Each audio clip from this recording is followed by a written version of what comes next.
The third type of karma is what we call shared karma and individual karma. Shared karma means karma that is shared by many different beings at once. For example, all of us on this planet have this planet as part of our shared karma. Therefore, what happens to this world will be the effect which all of us have to bear. Take the example of global warming as an example. Because of the over-emission of carbon dioxide caused by human beings, the Earth is now becoming warmer and warmer.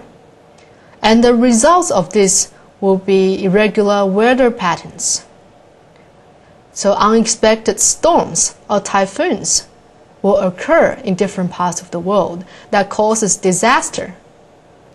This will be a shared karma for all living beings on Earth. The nation and region which we live in will also be a part of our shared karma. So whatever happens to our country or to the region that we live in will affect the way we lead our lives. For example, when there is a political riot, we could be in danger because of the riot. We could get hurt from it. Or if there is an economic recession, our lives will suffer from it, and so on. And if our region experiences a flood or an earthquake, and this too will be a part of the karma which we share with the people who live in our area. But amongst shared karma, they're also divided into different types of them. For example, there is karma that is shared by all. If there is an earthquake, and then everyone in that area will be affected in some way by the earthquake, this will be a karma shared by all. Or if there is a car accident, then everyone in the car will be affected by the accident. This is also karma that is shared by all. But the second type of shared karma is what we call karma that is not shared by all. For example, each individual in that area will be affected by the earthquake differently. For example, some could be hurt, some could lose their lives, while some may not. Or some may lose their homes in the earthquake, while some will not. So this is karma that is not shared by all. Let's go back to the second example with the car accident. Once again, in a car accident, the level of injury for people in the car will be different. For example, some may be killed, some may be injured, or some could walk away unharmed. Therefore, amongst this shared karma of the car accident, there is still a karma that is not shared by all, where each individual will have different results or bear with different results from the car accident. And now, let's look at individual karma. Individual karma could include something that is only a part of us, something that only we have. For example, our talents, our psychologies, our characteristic tendencies and reactions, and everything else that makes us individuals. Okay, now the fourth type of karma is what we call set karma, and karma that is not set. Set karma happens inevitably at a certain time and a certain place, and it cannot be avoided by any means, so it has to happen. While karma that is not set, although it is also inevitable, but the place and time to where it happens may not be set. So it will eventually happen, but it will not necessarily happen in a set place or time. This is what we mean by karma that is not set. Now, the fifth type of karma can be divided into 4 categories, and we call them the 4 types of karma. First of all, there's what we call black karma. And when you talk about black, it sounds like something which is bad. So basically, black means bad, and bad karma will only produce black results, which is bad results. And now the second type of the 4 types of karma will be white karma. And you think about white, which is to the opposite of black, would be something that is good. And white karma can only produce white results. So good karma, good result. Bad karma, bad result. But then there is also what we call black-white karma, which is a mixture of good and bad karma. So you would have both when you create black-white karma, and the results could be both good and bad. And the final type is what we call neither black nor white karma, or it is also known as neutral karma. It could be the karma of an awakened being, because such persons have transcended the duality of good, bad, or black or white. Therefore, they no longer produce good or bad karma. Their karma is neutral, or neither black nor white. So these are the very basic types and categories of karma which we can recognize. And after recognizing different types of karma, let's now talk about the order in which karma arrives. The relationship between cause, effect, and karmic law is very complex and difficult to understand. And yet, there is a basic order to it that can be grasped by humans. And if we understand the basic order of how karma arrives, it means that we understand that there is such a thing called karma. Otherwise, when we see good people suffering bad or hard deaths, and bad people enjoying very pleasant conditions, will make people believe that there is no such thing as karma.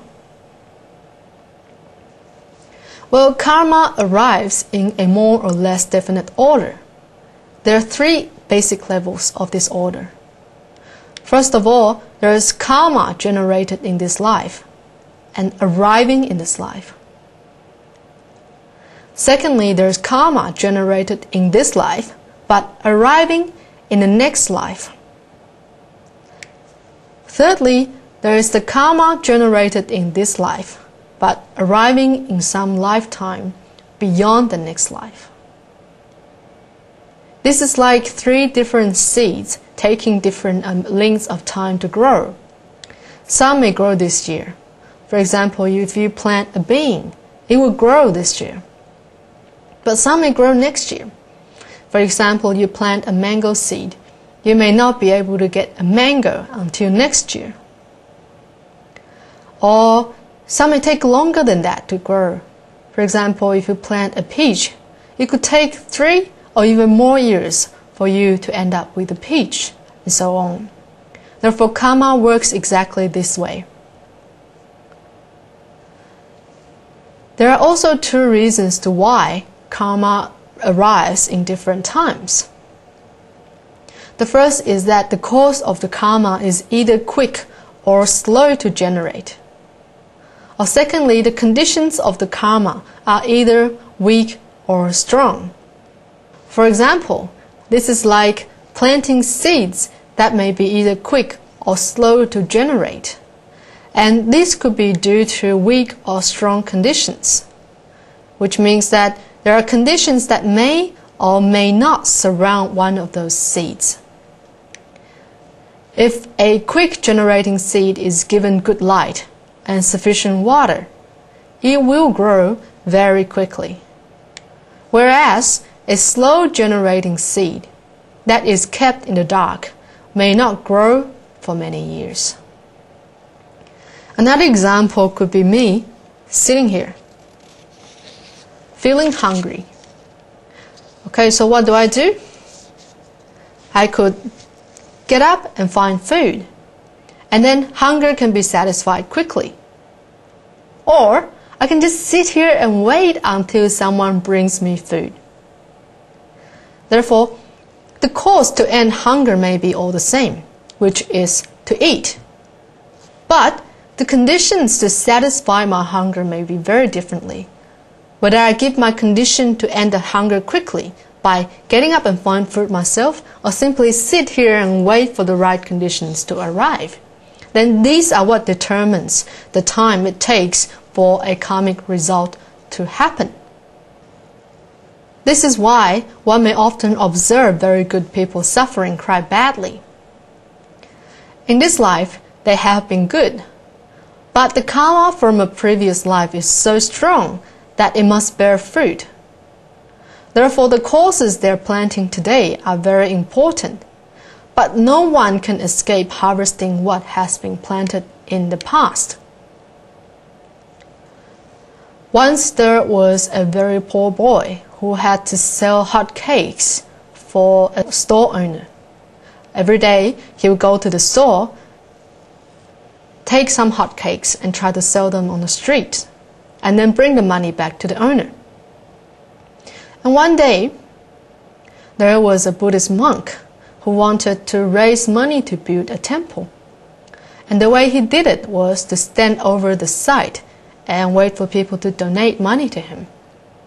But hardly any people knew what he was doing, and therefore he was not able to raise a lot of money quickly. But the boy knew what he was doing, therefore he donated all the money that he had sold the cake for to this old man. This old monk was very, very grateful. But what happens to the young boy? Because of the money he had given away, the young boy had nothing to bring back to the owner, and which made the owner very, very angry and kicked him out. He got fired. And therefore, he had to beg for money in order to make a living. But in the process of begging for money, he started to get sick, and then he went blind. Let's go back to the old monk in the meantime. Because of this kind deed that was done by the young boy, people started hearing about what the old monk was doing. Therefore, they started following the good action and started donating the money to the old monk, allowing him to quickly build a temple. After building the temple, the old monk heard about the young boy's misfortune and invited him to stay at the temple. And even though the boy was finally able to find a shelter within the temple, when he got up to go to the toilet in the middle of the night, he accidentally fell into the pit and drowned and then died. People started to wonder why, after such good deeds he had done, that he had to suffer from being fired to becoming a beggar, and then to become sick, and then having to suffer a bad death.